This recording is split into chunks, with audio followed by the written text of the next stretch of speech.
Welcome to lesson 11.5. This lesson is on dividing integers. So lesson 5, and again, you need to put this lesson in your math journal. So we're going to begin with lesson 5, and since you know how to multiply integers, we've done that before.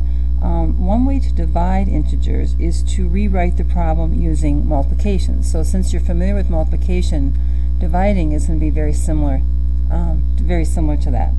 So let's begin with some examples. You already know that if I multiply 4 times a negative 8, I'm going to get negative 32, because when we multiply a positive integer times a negative integer, we're going to get, our answer is going to be a negative number. Where if we took negative 4 and we multiplied it times negative 8, we would get positive 32, because two negative integers equal a positive number.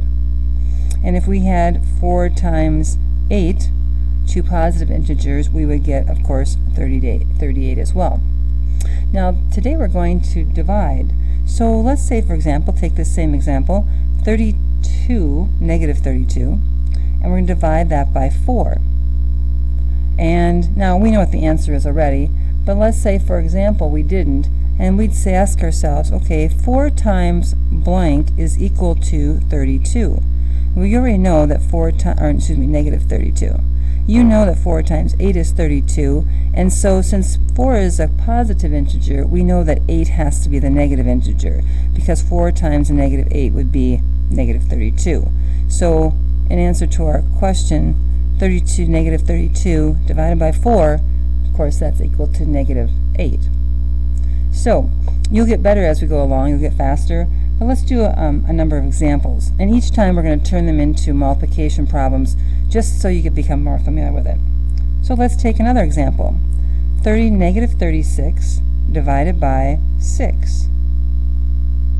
And we know, of course, we want to know what the answer is, so we say, okay, positive 6 times what is going to equal negative 36? Well, we know that it has to be 6, but because we had a positive 6, this has to be a negative 6. So negative 36 divided by 6 is equal to negative 6. Let's do another example. 27 divided by negative 9 is equal to what? Well, negative 9 times something blank is equal to 27. Well, since our answer is a positive and this is a negative, that means that this number has to be a negative as well. So negative, and we know that 9 times 3 is 27, so negative 9 times negative 3 is 27. So in answer to our problem, it is equal to negative 3. Now, when you work these out on your paper, you need to, of course, you write out the problem. So negative 63, this is an example. Let's say we have negative 63, and the problem is divided by 7, and we want to find the answer. So you always copy down the problem first, and then we say right below that, we say, okay, well, we know that 7 times something is equal to negative 63. Well, 7 times what? Well, in this case, we know that 7 times 9 is 63, but our answer is a negative 63. So since 7 is positive, 9 has to be negative. And so, of course, we just box our answers in. Now we're going to start to apply. We're going to find the what happens when we multiply or divide multiple different kinds of integers. And on page 555, there is an example of finding the mean or average of some Arctic temperatures. So we're on page 555. We're talking about scientists, and they are tracking the temperature So they are tracking temperature in the Antarctica. I'm going to capitalize that, Antarctica.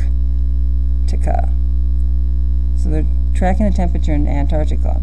And they are going to do it for 3 days, and then they want to find out the mean temperature for those 3 days. So here's what the temperatures were. The temperatures were, on the first day was -6. On the second day was a -4. On the third day, it was a -2. And we want to find the mean. Well, we know, we've done this before, we found the mean before. We take our numbers, we add our numbers up, and then we divide by how many there are. So in this case, we have -6 plus -4, which is equal to -10, plus -2 more is equal to a -12. And we're going to divide this by 3, because there's 3 different temperatures. So another way to write that would be -12 divided by 3 as well, just so you, in case you see it that way, you know what we're talking about. So let's see what we have. We have a -12. We want to know 3 times something is equal to a -12.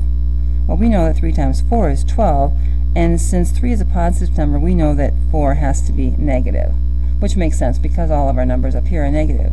So the mean of our temperatures would be, or the mean of all 3 of the temperatures is a -12. So this would be equal to, of course, a negative, excuse me, not -12, -4. Now let's do another example like this. We're finding the mean. Let's take and go to the, there's another example on page, I believe it's 556. We're going to go there, and you can actually use your calculator for this if you have it with you. So if you want to stop and pause this, you can. And this is number 33 on page 556. We're talking about temperatures, and they are talking about high and low temperatures of different places, or different continents of the world. And so the high temperatures, I'm going to let you guys do that in class, but here's an example of finding the mean of low temperatures. And again, it's not any different because there's bigger numbers. So we're going to do we want to find the mean of the low temperatures. So we have a -11, we have a -129 in Antarctica, that's the record-setting one. Africa, we had a -11. We're going to add all these together. And then in Asia, the negative temperature, the lowest record is 90 degrees, someplace in Asia. In Australia, it doesn't usually get very cold on there, but they had a -9 as a record. In Europe, the lowest record temperature is 67 below. In North America, we've had a record of 81 below. And in South America, a record of 27 below. Now you can take your calculator and add all these up, and when you add them up, I'll let you stop and pause it for a moment. Take your calculator and add them all up, and you're going to get 59.142857 on your calculator. And of course you would round that to the nearest whole number temperature. Keep in mind these are all negative numbers. Since they were all negative, we know that our since they're all the same, we add them up, we're going to get a negative number, so it's going to be -59 degrees. Now we're going to do another example of when we have both negative and positive scores. This is back up to number 32. This is a golf question, and we have these 5 golfers who are playing the game of golf, and they have their scores. Well, one of the golfers, her name is Sarah, she has a score of 4, and Lauren has a score of 5, and Matt has a score of -2, which means that he was basically 2 under par. If you're a golfer, you understand what that means. And Audrey had a score of -4, 4 under par, and Isaiah had a score of -3, or 3 under par. Now we're going to add all these together. I'm going to put brackets around that so we don't get that confused. So we're going to add all these together. Well, we know that 4 plus 5 is 9. That's pretty easy. And then we have 9 plus a negative 2. So a 9 plus negative 2 is going to be 7. And I'm going to cross these out as we go so we kind of keep track of where we left off. And then 7 plus a negative 4, we have, since we have more positives there, we know we're going to end up with 3. We have 3 more positives than we have negatives. And then we're going, since we've used that one, that number, we're going to add negative 3 to this. And positive 3 plus negative 3 balances out. We have a 0. Now in this case, it's pretty easy to find the mean because 0 divided by 5 is equal to 0. So the mean or average score for all these golfers is 0, which would be exactly par. All right, your assignment is going to be on page 556, and you're going to get that when you get back to class.